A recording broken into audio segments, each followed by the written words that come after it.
ప్రపంచవ్యాప్తంగా లక్షలాది మందిని ఆధ్యాత్మిక తత్వంలోకి నడిపించి జ్ఞాన, వైద్య, జీవిత మార్గదర్శక సేవలతో తన జీవితాన్ని సార్థకం చేసుకున్న మహనీయులు డాక్టర్ ఎక్కిరాల కృష్ణమాచార్య. విశాఖపట్నం కేంద్రంగా జగద్గురు పీఠం ద్వారా విశ్వవ్యాప్తంగా ఆధ్యాత్మిక ఉద్యమాన్ని ఉత్తుంగతరంగంలా విస్తరింపజేసిన ఆధ్యాత్మిక శక్తిగా తెలుగువారికి గర్వకారణమయ్యారు కులపతి మాస్టర్ ఎక్కిరాల కృష్ణమాచార్య. మాస్టర్ ఈకే జయంతి సందర్భంగా వారి శిష్యురాలు డాక్టర్ అనంతలక్ష్మి గారి ఈనాటి చెప్పాలని ఉంది అతిథి. చెప్పాలని ఉంది. అనంతలక్ష్మి గారు నమస్కారం అండి. నమస్కారం అమ్మా. చెప్పాలనుంది కార్యక్రమానికి స్వాగతం. తెలుగు రాష్ట్రాలలో రెండిట్లో కూడా అసలు ఆడవాళ్ళు చాలా పాండిత్యం ఉన్న వాళ్ళే చాలా తక్కువ. దానికి తోడు పాండిత్యం ఉండడంతో పాటుగా మన పురాణాల గురించి, శాస్త్రాల గురించి చక్కగా ఎక్స్ప్లెయిన్ చేసే గొప్ప విదుషీమణి మీరు. సంతోషం. శాస్త్రాల గురించి మిమ్మల్ని చాలా ప్రశ్నలు అడిగి తెలుసుకోవాలన్నా కూడా ముందుగా మీ గురించి చెప్పండి. మీకు ఇంత పాండిత్యం ఎలా వచ్చింది? అది పాండిత్యం ఎలా వచ్చింది అంటే స్వయం కృషితో వచ్చింది అని చెప్పడం చాలా తప్పమ్మా. అంతేనా? అంతే.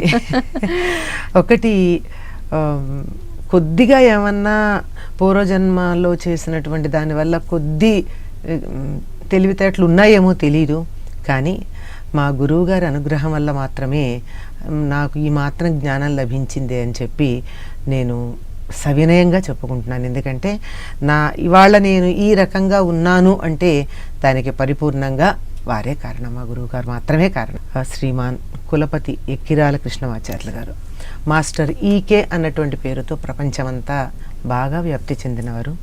ఆధ్యాత్మికతని మూఢాచారాలు లేకుండా శాస్త్రీయ సమన్వయంతో ప్రపంచం నలుమూలలా వ్యాప్తి చేయడం అనేటటువంటి ఒక గొప్ప ప్రణాళిక కోసం అవతరించి దానితోనే ప్రాక్ పశ్చిమాల సమన్వయం చేసి తనకి పరమగురువులు అప్పచెప్పినటువంటి బాధ్యతని పరిపూర్ణంగా నిర్వర్తించి అది కొనసాగేటట్టుగా ఈనాటికి కూడా చేస్తూ ఉన్నారు. ఎక్కిరాల కృష్ణమాచార్యులు గారు అనగానే ఒక్కసారి నాకు ఇంకా థియోసాఫికల్ సొసైటీతో ఆయనకున్న పరిచయం, మాస్టర్ సివివి గారు, ఇదంతా అసలు సో మీకు అదొక ప్రపంచం. మాస్టర్ ఈకే గారు అదొక ప్రపంచం. అది వారితో పరిచయం ఎలా అండి? గురువు గారితో మీకు ఎలా? అది ఒక సంప్రదాయబద్ధంగా జరిగిందమ్మా.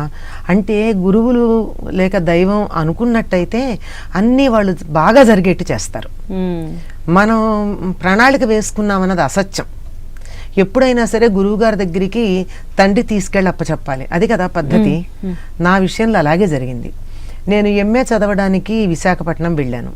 వెడుతుంటే మా నాన్నగారు నన్ను తీసుకుని వెళ్ళి, ఆయన కూడా ఉపాధ్యాయుడే కదా, అందుకని ముందర వెళ్ళాలి అనేటటువంటి తాపత్రయంతో ముందు వెళ్ళిపోయి మొదటి రోజు క్లాసుకు తీసుకెళ్ళాలని అక్కడ కూర్చున్నాం. ఆఫీస్లో కూర్చుని ఉంటే ఒక ఆయన లుంగీలాగా పంచ కట్టుకుని, ఆఫామ్ అంటారు, అంటే సగం ఇక్కడికే ఉండిలా ముందు పూర్తిగా ఓపెన్ ఉండేటట్టు షర్ట్, బుష్ షర్ట్, దానికి ఆమ్ బానే ఉంది, ఈ ముందర ఓపెనింగ్ ఉంది, అలా కట్టుకుని ఇలా నామం పెట్టుకుని ఒక ఆయన వచ్చి ఆఫీస్లోకి వెళ్ళారు. కాళ్ళకి చెప్పులు కూడా లేవు.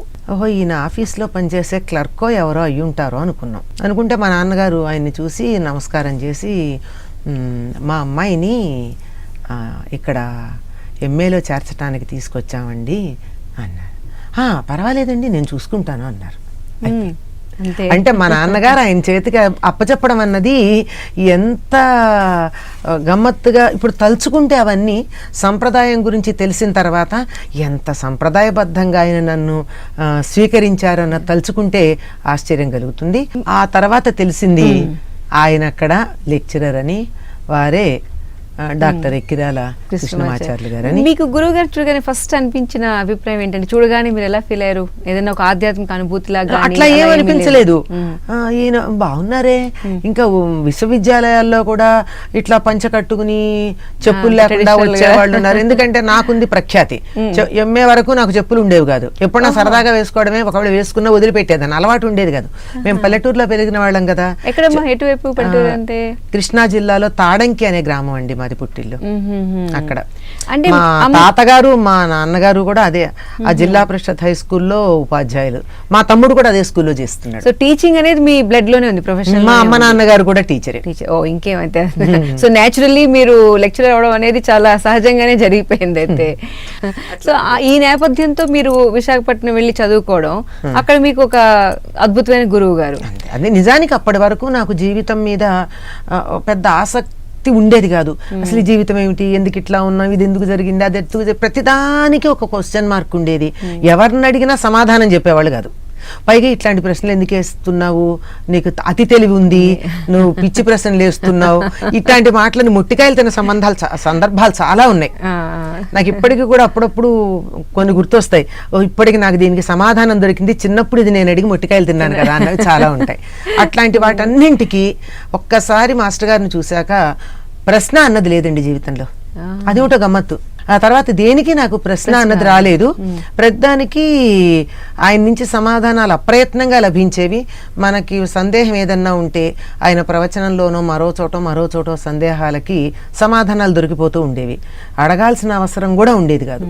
ఆయన దగ్గర మీకు మామూలు ఎంఏ సంబంధమైన చదువు పరమైన గైడెన్స్ ఎంత దొరికింది, ఆధ్యాత్మిక గైడెన్స్ ఎలా దొరికింది, ఎంత దొరికింది? మొదటి బెంచ్లో ఇలా ముందు కూర్చునేదాన్నమ్మా. ఇప్పుడు మీరు ఎంత దూరంలో ఉన్నారో అంత దూరంలో లెక్చరర్ ఉండేవారు. మధ్యలో ఒక టేబుల్, ఒక మనిషి సన్నగా ఇరుగ్గా వెళ్ళడానికి చోట అంతే ఉండేది, అంత రూమ్లో. అలా ఫస్ట్ బెంచీలో కూర్చుని మాస్టర్ గారి క్లాసు నేను ఎప్పుడు వినలా, ఎప్పుడు నిద్రపోయేదాన్ని. ఆయన వ్యాకరణం చెప్పేవారు. చిత్రం ఏమిటంటే ఎప్పుడూ ఇలా కళ్ళు మూసుకుపోతూ ఉండేవి, ఇలాగా సగం కళ్ళు తెరిచి చూస్తూ ఉండేదాన్ని. ఎప్పుడు చూసినా ఆయన నవ్వుతూ కనపడేవారు. చాలా సిగ్గేసేది. ఎప్పుడు చిన్నప్పటి నుంచి ఇప్పటి వరకు చదువుకోవాలని పిచ్చి కుతూహలం, ఉత్కంఠ ఉండి, అసలు తలుపు మీద నలుపు కనపడితే చదవాలన్న తాపత్రయం ఉండి, ఎవరన్నా చెప్తుంటే వినాలన్న తాపత్రయం ఉన్న నేను ఆయన క్లాస్లో నిద్రపోవడం ఏంటి, అలా నిద్రపోతూ ఉండేదాన్ని, సిగ్గుపడుతూ ఉండేదాన్ని. కళ్ళు ఇలా మధ్య మధ్యలో ఇలా బలవంతంగా తెరిచి చూస్తే ఆయన నవ్వుతూ చూస్తూ ఉండేవాళ్ళు. జరిగిపోయేది. తర్వాత మొదటి సంవత్సరం పూర్తయిపోతూ ఉండగా ఏదో చిన్న అనారోగ్య కారణంగా ఆయన దగ్గరికి, ఆయన హోమియో మందులు ఇస్తారని మా కొలీగ్ ఎవరో మా క్లాస్మేట్ తీసుకెళ్ళినప్పుడు వెళ్ళినప్పుడు చెప్పాను ఆయనకి, నేను నాకు సిగ్గేస్తుందండి మీ దగ్గరికి రావాలంటేను, ఏమిటో ఎప్పుడు మీ క్లాస్లో నేను నిద్రపోతూ ఉంటాను అన్నాను. అది నిద్ర అనుకున్నావా అన్నారు. కాదా అన్నా. సర్లే అన్నారు. అంతకన్నా ఎక్కువ మాట్లాడడానికి ధైర్యం ఎక్కడ మనకి. చేసింది తప్పాయి, నా దృష్టిలో నాకు అది తప్పు, అందువల్ల అంతకన్నా కొనసాగించలేదు. ఆ తర్వాత 1-2 సందర్భాల్లో ఆయన చెప్పిన దాన్ని బట్టి అది నిద్ర కాదు అని నాకు అర్థమైంది. గురువు తర్వాత ఏమైనా ఇనిషియేషన్ లాగా ఏమైనా ఇచ్చారండి? అప్పుడే 1969 మార్చిలో ఆయన నాకు మాస్టర్ సివివి ఫోటో స్వయంగా తనిచ్చి, కూర్చో ప్రేయర్లో, ఇక నుంచి వాటి నుంచి చేసుకోమని చెప్పారు. అప్పటి నుంచి ఇప్పటిదాకా అవిచ్ఛిన్నంగా కొనసాగుతూ ఉంది. మీకు వేరే ఆధ్యాత్మిక అనుభవాలు ఏమన్నా గురువు గారు, ఎందుకంటే కొంతమంది శిష్యులు అంటుంటారు అలా జరిగినాయి అని చెప్పి, అలా మీకు ఏదన్నా గురువు గారితో? అడిగానండి నేను కూడా. అందరూ కొత్తగా ఇలా వస్తూ, అదేంటి మాస్టర్ గారు ఫోటోలో నుంచి విభూతి పడింది, మాస్టర్ గారు రాత్రి కనపడ్డారు, నాతో ఇట్లా మాట్లాడారు అన్నీ చెప్తుండేవాళ్ళు. నాకు ఎప్పుడూ ఉండేది కాదు. ఒకసారి అడిగాను నేను, ఏంటి మాస్టర్ గారు అందరూ అన్నీ చెప్తున్నారు, నేనేం చేసేది సరిగ్గా లేదా, నీ ప్రేయర్ సరిగ్గా చేయటం లేదా, ఏంటి ఇలా ఉండిపోయాను నేను, నాకు ఏమీ లేదని ఒకసారి మాత్రం ధైర్యం చేసి అడిగా. దానికోసం ఎన్నాళ్ళు నేను రిహార్సల్స్ చేసుకున్నానో తెలియదు ఆయన అడగడానికి. ఏంటి అవి కావాలా నీకు అన్నారు. అంటే అవసరం లేదా అన్నా. ఎందుకు అన్నారు. అంతే, ఇంకంతే. ఇంకా మళ్ళీ లేదు. మాస్టర్ గారు మీకు నిర్దేశించిన ఆధ్యాత్మిక తోవ ఏదైనా ఉందా, ఇలా వెళ్ళని ఆయన ఏమన్నా మిమ్మల్ని అసలు ఎవ్వరికి ఆయన ప్రత్యేకంగా ఏం చెప్పలేదండి, నువ్వు ఇట్లా వెళ్ళి తీరు అని ఆయన ఆదేశించింది చాలా తక్కువ. కానీ ఎవరు ఎట్లా వెళ్ళాలో గమ్మత్తుగా అది అలా జరిగిపోతాయి అంతే. ప్రతిదాన్ని చెప్పాలా అండి? అన్నం ఎట్లా తినాలి అన్నది, గాలి ఎట్లా పీల్చాలి అన్నది ఎవరైనా క్లాసుల్లో చెప్తారా, ఎవరన్నా చెప్తారా? అది చూస్తూ చూస్తూ తెలిసిపోతూ ఉంటుంది. అందులో అన్నం తినేటప్పుడు పారేయకుండా నేర్పుగా ఎట్లా తినాలి అన్నది చెప్తారే కానీ నోటుతో తినాలన్నది ఎవరు చెప్పక్కర్లా. చంటి పిల్లల దగ్గర నుంచి ఏది కనపడినా వెంటనే నోట్లో పెట్టుకోవడం ఉంటుంది. అంటే అదొక్కటే స్వీకరించడానికి తగిన మార్గం అని, అంత సహజంగా ఎవరి మార్గం వాళ్ళకి శిష్యులందరికీ ఆయన నిర్దేశించారండి. ఇప్పుడు ఆయన ఎట్లా చేశారంటే, ఇప్పుడు వ్యాస మహర్షి వేదాలు విభజించాడు, పురాణాలు రాశాడు, అవి చదువుకోలేని వాళ్ళకి బ్రహ్మసూత్రాలు రాశాడు, ఉప పురాణాలు రాశాడు, మహాభాగవతం రాశాడు, మహాపురాణమైన భాగవతం రాశాడు, భారతం రచించాడు. ఇన్ని రచించి ఇవన్నీ శిష్యులు ఎవరు కొనసాగిస్తారు అంటే అంత శక్తి అందరికీ ఉండదు కదా. అందరికి ఒక్కొక్కళ్ళకి ఒక్కొక్కటి అప్పచెప్పాడు. ఒకళ్ళు సామవేదం ఒకళ్ళకి, అథర్వవేదం ఒకళ్ళకి, అథర్వవేదంతో పాటు మిగిలిన అనుకోండి యజుర్వేదం, వీళ్ళందరికీ తలొక్కటి అప్పచెప్పి మీరు వీటిని కొనసాగించమన్నారు. ఆ శిష్యులు కూడా తమ శిష్యులు అంతటి తెలివిగల వాళ్ళు కారేమో అనుకుని దాన్ని భాగాలు చేసి ఇచ్చారు. అందుకే ప్రాతిశాఖలు అవన్నీ కనపడతాయి మనకి వేదాల్లో. అట్లా ఇచ్చినట్టే నాకు అదే కనిపిస్తుంది మాస్టర్ గారిలో. ఒక్కొక్కళ్ళకి ఒకటి ఇచ్చేశారండి. హోమియో వైద్యం చేయమని కొంతమందికి అప్పచెప్పారు, పుస్తకాలు అచ్చేసే బాధ్యత కొంతమందికి అప్పచెప్పారు, యోగ సాధన కొంతమందికి అప్పచెప్పారు. ఇట్లా అందరికీ చెప్పగా ఈస్ట్ అండ్ వెస్ట్ ఫ్యూజన్ అంతా పార్వతీ కుమారి గారికి అప్పచెప్పారు. ఇట్లా అనేకం చెప్తూ ఉన్నప్పుడు నాకేం చెప్పారో నాకు తెలియదు. నువ్వు వెళ్ళు గుంటూరులో ఉద్యోగానికి వెళ్ళన్నారు. అంటే మనసు కరవచి ఉక్కుమంది, ఏంటి విశాఖపట్నంలో ఆయన పక్కనే ఉండాల్సిందని నన్ను గుంటూరు ఎందుకు పంపించారు అని. కానీ ఎందుకు అని అడిగే ధైర్యం లేదు కదా. ఆయన చెప్పింది వినాలి, వెళ్ళిపోయాం. ఆ తర్వాత అక్కడే మా చేత ఉపన్యాసాలు ఇప్పించడం, అంటే అలా అలా నెమ్మదిగా మొదలైంది.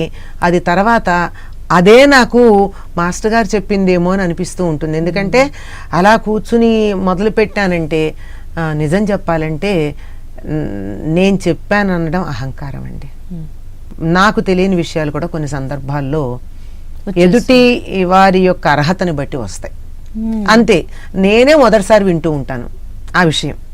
అంటే ఒకవేళ నాకు ఒకప్పుడు ఉండేది, ఎన్నో తెలుసుకోవాలని ఉండేది. ఇన్ని తెలుసుకోవాలంటే చెప్పేవాళ్ళు లేరు, పుస్తకాలు చదివితే మనకు అర్థం కావట్లేదు. కనుక నా స్థాయికి దిగొచ్చి చెప్పేవాళ్ళు ఎవరన్నా ఉంటే బాగుండు అని చాలా కోరికగా ఉండేది. ఎప్పుడు స్కూల్లో, డిగ్రీలో చదువుకునే రోజుల్లో. మరి ఆ తీవ్రమైనటువంటి ఆ కోరిక నాకు ఇలా అనిపించిందేమో.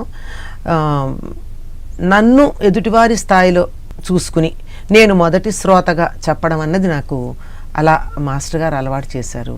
అది నాకు నిర్దేశించారేమో అని అనుకుంటా. అలాగే కొన్ని ఆయన చెప్పలేదు కానీ తర్వాత పార్వతీ కుమార్ గారు చెప్పి మాస్టర్ గారు మొదలుపెట్టి ఆపడం అంటే ఆయన నిజంగా ఏదైతే గ్రంథుల్లాగా ఉంటాయో భాగవతానికి ఎక్కడ వివరణలు ఇవ్వాలో అవన్నీ రాసేశారు. కొంత అయింది. ఆ తర్వాత కొంత భాగాన్ని చివుకుల రవిశర్మ పూర్తి చేశారు. 11, 12 స్కంధాలు, 10వ స్కంధంలో కొంత భాగం ఉండిపోయినాయి. చాలా కాలం అలాగే ఉండే. అనుకోకుండా వాటిని పూర్తి చెయ్యమని ఆదేశం వచ్చింది. అది మాస్టర్ గారు నన్ను చెయ్యమని చెప్పిన పని అని అనుకున్న తర్వాత రచనలో కొత్తగా చాలా విషయాలు రాయడం, కొత్త పద్ధతి అంటే ఇంతకు ముందు వాళ్ళకని కాదు, నాకు కొత్తది. మాస్టర్ గారు ఏ రకంగా అయితే మన సంప్రదాయాన్ని ఆధునిక శాస్త్ర విజ్ఞానంతో సమన్వయం చేసి చెప్పడం అనే దాన్ని మొదలుపెట్టారో ఆ పద్ధతిలో రాయడం చెప్పడం అన్నది ప్రారంభమైంది. అది నాకు మాస్టర్ గారు నిర్దేశించారు కాబట్టి ఇప్పుడు మీరు అడిగితే నేను ఆలోచిస్తున్నా. ఇప్పటిదాకా అటువంటి ఆలోచన లేదు. ఈ క్షణాన దాన్ని నేను మీరు అడిగిన ప్రశ్నకు సమాధానంగా సమన్వయం చేసి అంతే అయి ఉంటుందమ్మా. ఎందుకంటే ఆయన డైరెక్ట్ గా చెప్పకపోయినా మిమ్మల్ని ఈ రూట్ లో పెట్టేశారు. అంతే, రూట్ లో మీకు తెలియకుండానే ఇందులోకి ప్రవేశం ఇచ్చారు. నువ్వు వెళ్ళు అన్నారు. అలాగే నువ్వు ఇప్పుడు పెళ్లి చేసుకో అన్నారు. అప్పటిదాకా నాకు అసలు ఆ ఉద్దేశం లేదా, నాకు అసలు పెళ్లి చేసుకోవాలన్న ఉద్దేశమే లేదు. ఇంట్లో యుద్ధం చేస్తూ ఉండేదాన్ని. పెళ్లి చేసుకోకుండా ఉండిపోయి ఎలా, మీ ఆలోచన ఎలా ఉండేది, ఎటువైపు వెళ్ళాలని అసలు ఇంకేమీ లేదంతే. మాస్టర్ గారి దగ్గర ఉన్నాను, ఉండిపోవాలనుకున్నాను. అట్లా ఉంటే నువ్వు ఇప్పుడు పెళ్లి చేసుకో అన్నారు. అంటే ఏడు మాస్టర్ అన్నారు, మీ నాన్నగారు ఏవో సంబంధాలు చూస్తున్నారు కదా అన్న. అవును, వాటి వివరాలు ఏవో పంపిస్తే ఇచ్చేసేసుకో అన్నారు. అంతే. మీరేం క్వశ్చన్ చేయలేదు? అంటే నాన్న చెప్పినవి ఆయనకి పంపించాను అంతే. గురుగారే సజెస్ట్ అంతే, ఇది చేసుకో, ఇదిగో నాన్న ఇవన్నీ చెప్పారు, ఇది చేసుకోమంటున్నారు, మీ ఇష్టం అంతే. పెళ్లిపేటల మీద తప్ప నేను చూడలేదు. నాన్నగారు వాళ్ళు చూశారు. వారు కూడా, మీ వారు కూడా అప్పుడే చూడటం మిమ్మల్ని. అప్పుడంటే మా అత్తగారు తీసుకొచ్చారు కానీ తనకే అంత ఇంట్రెస్ట్ లేదు. మాకేం ఒకళ్ళు చూడాలని ఇంట్రెస్ట్ ఏం లేదు. ఇది మీకు సంబంధించిన విషయం, మాకు సంబంధించింది కాదు పెళ్లి అనేది. అలా తీసుకున్నారు. ఇద్దరికి గమ్మత్తుగా ఇద్దరం అదే అభిప్రాయంలో ఉన్నవాళ్ళు. వారు ఏం చేసేవారమ్మా? వారు SBH లో చేసేవారండి, స్టేట్ బ్యాంక్ ఆఫ్ హైదరాబాద్. తర్వాత వారు కూడా గురువు గారి మార్గంలోకి వచ్చారా లేకపోతే? అది పూర్తిగా అసలు కమ్యూనిస్ట్ సిద్ధాంతాలతో ఉన్నటువంటి వ్యక్తి. ఆ, అట్లాంటి వారు అంటే మా అత్తగారు మంచి ఆస్తిగత, మా బావగారు ఇంట్లో అందరికీ ఉంది, ఈయనకొక్కరికే ఆ కమ్యూనిజం వైపుకి కొంచెం మనసు ఉంది. అట్లాంటిది ఆ కమ్యూనిస్టులలో కాస్త ప్యూరిటీ ఉన్నటువంటి టైపు గనక నా మార్గానికి అడ్డురాల. నా మార్గానికి అడ్డురాక నీ ఇష్టం, నన్ను మాత్రం అడగద్దన్నారు. నేను అడగను అన్నా, కానీ గమ్మత్తుగా తనే ఈ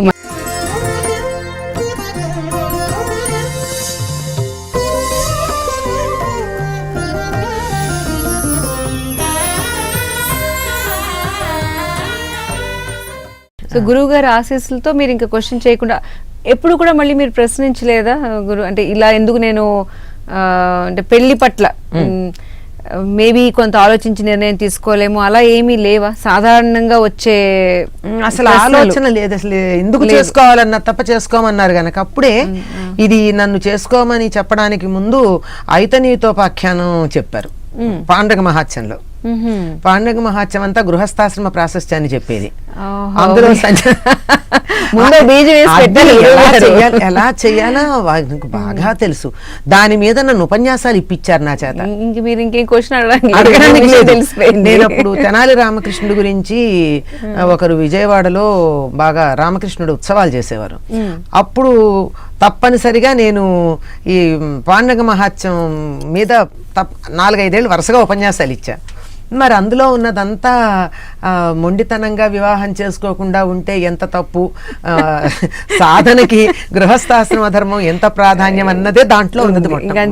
ఇంకా తర్వాత నేను గట్టిగా అడగడానికి లేదు. అంటే గురువులు ప్రిపరేషన్ ఎంత బాగా చేస్తారండి. అంటే ఇలాంటి ప్రిపరేషన్ ఈ తరానికి లేకపోవడం వల్ల అంటారా ఇంత?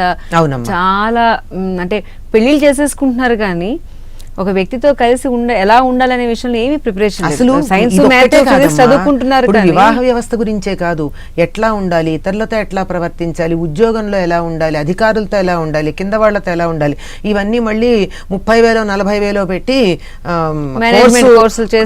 కోర్సు చేస్తున్నారే గాని పూర్వం ఇవేమీ లేకుండా ఉమ్మడి కుటుంబంలో అమ్మా నాన్నలు తల్లిదండ్రులు చెప్పేస్తూ ఉండేవారు. తర్వాత తెలుగు పాఠాల్లో ఇవన్నీ అంతర్భాగంగా వచ్చేసేవి. ప్రత్యేకమైన కోర్సులు అవసరం ఉండేది కాదు. విశ్వామిత్రుడు ఎంత బాగా ప్రిపేర్ చేశాడో గృహస్థాశ్రమానికి రాముడిని అన్నది నాకు బాలకాండ చదువుతూ ఉంటే ఆశ్చర్యం కలిగిస్తుంది అనమాట. ఇంత ప్రిపరేషనా? మీకు కూడా గురుగారు అలాగే చేశారనిపించింది. ఎందుకంటే తెనాలి రామకృష్ణ మీద వరుసగా ఐతనీతోపాఖ్యానం ఇవి చెప్పించిన తర్వాత ఇంకా నేను నోరెత్తి పెళ్ళొద్దు మాస్టర్ అని ఎలా అన్నాను. మరి గురువు గారు మిమ్మల్ని అంటే ఆయన చాలా పుస్తకాలు అవి రాశారు. ఈనాటి సమాజానికి అవసరమైన కొన్ని ఏమన్నా అంటే ఆయన తదనంతరం వీటిని ప్రాచుర్యంలోకి తీసుకువెళ్ళండి అని చెప్పినవి ఏమన్నా ఉన్నాయా మీకు? ఆయన ఉన్న కాలంలోనే భారతీయ బాలశిక్ష అని ఒక సిరీస్ రాశారమ్మా. పిల్లలకు పనికొచ్చేవి చక్కని పాటలు. ఆ పాటల్లో ఋతువుల పేర్లు ఉండే పాటలు, రాముడి కథ వచ్చేటటువంటి పాటలు, వారాలు, సత్ప్రవర్తనకు సంబంధించినవి, ఇట్లాంటివి పాటలు, చిన్న చిన్న సంభాషణలు పిల్లల చేత చిన్న నాటకంగా వేయిస్తే 3 నిమిషాలు 2 నిమిషాలు వచ్చే నాటకాలు, 10-15 నిమిషాలు కాదు అట్లాంటివి. ఇవన్నీ బుర్ర కథలు, ఇట్లాంటివన్నీ రాశారు 5 భాగాలుగా. మరి అది వాటికి పనికొచ్చేదే కదా.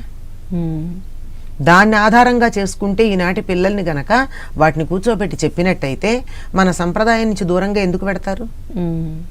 అక్కడి నుంచి మొదలు పెట్టుకుంటే పతంజలి యోగ సూత్రాల గురించి రాశారు. రామాయణ ప్రసంగాలు చెప్పినప్పుడు ఆ రామాయణంలో ఉన్న అంతరార్థాలన్నీ చెప్పారు. అన్ని కూడా ఈనాటికి పనికొచ్చే, ఈనాటికి ఈ యువతరానికి ఈనాటికే కదా ఏ నాటికి పనికొచ్చేటట్టుగా. అంటే ఇంకా ఒక 50 ఏళ్ళలో 100 ఏళ్ళలో పోతే అది కూడా అర్థం చేసుకోలేని స్థితి తర్వాత వాళ్ళకు ఉండొచ్చు. కానీ ప్రస్తుతం అంటే ఆయన కాలానికంటే నా 30-40 ఏళ్ల క్రితం నుంచి ఇంకా ఒక 30-40 ఏళ్ల వరకు ఉండేటటువంటి కాలంలో కంటే 60-70 ఏళ్ల పాటు ఈ యువతరానికి అంతా పనికొచ్చేటటువంటి విధంగా ప్రతి దాని గురించి ఆయన రాశారు. గురువు గారు ఇక్రల్ కృష్ణమాచార్యులు గారు మీ ప్రసంగం వినడం ఎప్పుడైనా తటస్థించి? అయ్యో, ఇద్దరం కలిసి చాలా వేదికల మీద చెప్పాం. మొట్టమొదటిసారి తన పక్కన కూర్చోబెట్టుకుని మాట్లాడించారు. వణుకుతూ బానే మాట్లాడుతున్నా అని అడుగుతూ మధ్యలో ఆయన వంక చూస్తూ 5 నిమిషాల కన్నా మాట్లాడలేకపోయాను మొదటిసారి. ఇంకా తర్వాత బయట నేను ఆయన్ని చూస్తూ భయపడ్డానని చెప్పి తర్వాత తను లేకుండా మాట్లాడించారు. ఆ తర్వాత ఆయన పక్కన ఉండగా కూడా మాట్లాడాను, పర్వాలా అన్నారు. అంతే. మాస్టర్ సివివి గారి థియరీకి ఈకే గారి థియరీకి కొంచెం డిఫరెన్స్ కనిపిస్తుంటుంది. పూజలు పునస్కారాలు మాస్టర్ సివివి గారి ధ్యాన మార్గంలో అదేవి అక్కర్లేదంటారు, కానీ అక్కర్లేదని ఆయన అనలేదంటారా? చేయకపోయినా పర్వాలేదన్నారు. అక్కర్లేదనడానికి పర్వాలేదనడానికి చాలా తేడా ఉంది. ఓహో. అయితే ఆయన దగ్గర చాలా 273 అంత సంఖ్య ఉంది, మర్చిపోయాను నేను. అంతమంది మీడియంలు ఉన్నారు సివివి గారికి. ఆ మీడియంలో కొంతమంది మన దగ్గర ఉన్నటువంటి వాళ్ళు ఉన్నారు. అప్పట్లో ఇంకా విశాలంగా ఉండేవాళ్ళం మనం. అంటే తమిళనాడు, ప్రస్తుత తెలంగాణ, ఆంధ్రప్రదేశ్ అంతా కలిపేసి ఉమ్మడి రాష్ట్రంగా ఉండేది. ఆ సమయంలో మెడ్రాస్లో చాలా మంది ఉన్నారు. వాళ్ళల్లో ఒక్కొక్కళ్ళు ఒక్కొక్క దాన్ని తీవ్రంగా తీసుకున్నారండి. సమన్వయం చెయ్యాలి, ప్రాక్ పశ్చిమ సమన్వయం అన్నది మాస్టర్ గారి యొక్క మిషన్. అది ఇప్పుడు చాలా నిజానికి ఇప్పుడు ఎక్కువ కనపడుతుంది ఆ రిజల్ట్. బీజాలు వేసి చక్కగా నేల చదును చేశారు, విత్తనాలు వేశారు, నీళ్లు చల్లారు, అంకురం వచ్చింది, దానికి పాకడానికి వీలుగా కర్రలు పాతారు. మీరు చూసుకోండి అని వెళ్ళారు. మనం చేయాల్సింది అలా కాసి నీళ్లు పోయడం, కాయలు కోసుకోవడం, అంతే మనం చేసేది. అట్లాంటిది పాశ్చాత్య దేశాలని ఈ దేశాలని సమన్వయం చేయడం అనే పెద్ద ఆలోచనకి వెళ్ళామే. ఇక్కడ ఉన్నటువంటి మనలో ఉన్న తేడాలు సమన్వయం చేసుకోకపోతే ఎట్లా? అందుకని శైవ వైష్ణవ సమన్వయం చేశారు ఆయన. ఆయన పుట్టింది శ్రీ వైష్ణవ కుటుంబంలో. శుభ్రంగా రుద్రాభిషేకాలు చేసేవారు, నమ్మకం చమకం రుద్రాభిషేకాలు అన్ని చేసేవారు. ఆ తర్వాత దసరా పూజలు చేసేవారు, ఎలాగూ ధనుర్మాసం చేసేవారు. ఇంత సమన్వయం ఇక్కడ సమన్వయం చేశారు. అంటే ముందర ఇంట గెలిచి రచ్చగెలవాలన్నామే, మన దేశంలో మనకున్నటువంటి అభిప్రాయ భేదాలని సమన్వయం చేసుకుంటే కదా ఇతర దేశాలకి మన దేశానికి మధ్య సమన్వయం చేయడానికి వీలవుతోంది. 64 పైగా దేశాల్లో ఉన్నవాళ్ళు మాస్టర్ సివివి యోగాను అనుసరిస్తున్నారంటే ఒక్క ఈకే గారి వల్లనే. అంటే ఇప్పుడు మళ్ళీ అహంకారం విభేదం కాదు, ఉన్నది జరిగింది. ఇప్పుడు ఇందాక చెప్పాను చూడండి, మాస్టర్ గారు ఏ రకంగా ఒక్కొక్కళ్ళకి ఒక్కొక్కటి అప్పచెప్పారు, అట్లాగే ఈకే గారికి ఈ పని అప్పచెప్పారు. ఈకే గారు అంతా కూడా మన సంప్రదాయం, దాంట్లో ఉన్న శాస్త్రీయత, అది కొనసాగించడంలో ఉన్న విశేషం, వాటి మీద చాలా ఎంఫసైజ్ చేశారు. అందులో చెప్పేది ఏమిటంటే, ప్రధానమైన విషయంలో పట్టుబట్టు, చిన్న విషయాలను వదిలే. నేను దాన్ని గొప్ప ఉదాహరణ చెప్తూ ఉంటాను. ఆడపిల్లల బట్టల దగ్గరికి వచ్చేటప్పటికి వస్తూ ఉంటుంది, చీరే కట్టుకోవాలి. కట్టుకోవాలి, నేను కాదనలా, ప్రధానం. పిల్లలు పంజాబీ డ్రెస్ వేసుకోవడానికి వీల్లేదు, సంప్రదాయం దూరం అయిపోయింది. మాస్టర్ గారు ఎప్పుడు అట్లా చెప్పాల. ఒళ్ళు కప్పుకునే అంత బట్ట ఏది వేసుకున్నా మంచిదేనమ్మా, చీర కట్టుకుని కూడా మగవాళ్ళని రెచ్చగొట్టే బట్టలు వేసుకునే కన్నా. కొంచెం రూడ్గా చెప్పానేమో నేను. లేదు, నిజంగా చాలా సత్యం, అది చాలా కరెక్ట్. నిజానికి చదువుకునేందుకు ఉద్యోగాలకి వెళ్ళే అమ్మాయిలు నడుము భాగం కనపడకుండా ఒళ్ళంతా కప్పేటటువంటి సులభమైనటువంటి వస్త్రధారణ చేసుకోవడంలో రెచ్చగొట్టేట్టు, అసహ్యంగాను ప్రదర్శించకుండాను ఉండే వస్త్రధారణ చేసుకుంటే తప్పే ఉంది. ఒళ్ళు కప్పేటటువంటి బట్ట కట్టుకోవడం అన్నది ప్రధానమైన అంశం. అది ఎట్టా వేసుకుంటున్నావన్నది అప్రధానం. ప్రధానమైన దాన్ని పట్టుకోండి, అప్రధానమైనటువంటి వాటి జోలికి వెళ్ళి వాటి విషయాల్లో మీరు ఎప్పుడైతే బాగా పట్టుదల వహిస్తారో అసలుదిపోతుంది. ఇది ఒక ఉదాహరణ చెప్పాను. అసలు ఆయన చెప్పిన పద్ధతి అది. బాగుందమ్మా. అంటే మీతో మాట్లాడుతుంటే ఇంక టైం తెలీదు, చాలా తెలుసుకోవాల్సిన అంశాలు మీరు అనంత లక్ష్మణందుకు అనంతంగా వస్తున్నాయి మీ దగ్గర నుంచి. కూడా ఈ విషయాల మీద, మాస్టర్ గారి విషయాల మీద అదే ఇష్టం ఉండడం, అదే నాకు చాలా చాలా సంతోషం. ఎక్కిరాల కృష్ణమాచార్యులు గారి గురించి మాట్లాడుకునే అవకాశం వచ్చిందంటే అది నిజంగా భగవంతుడు ఇచ్చిన గొప్ప అవకాశం నిజంగా. అదే అందుకే ఎక్కువసేపు మనం మాట్లాడుకోవడానికి అవకాశం కలుగుతుంది. దరిదాపుల్లో 8వ శతాబ్దం 7వ శతాబ్దం దాకా అందరూ బాగా చదువుకున్నారు, ఆడవాళ్ళు మగవాళ్ళు కూడా. వీళ్ళని తీసుకెళ్ళడానికి నాకు సౌలభ్యం కావాలి, అందుకని మా అత్తగారిని మాత్రం వల్లో వేసేసుకున్నాను నేను. శారీరక మానసిక ఆరోగ్యాలు ఉన్న వాళ్ళకి చూసినప్పుడల్లా పిచ్చి ఆలోచనలు ఎందుకు వస్తాయండి? అవి లేకపోతే కదా వస్తాయి.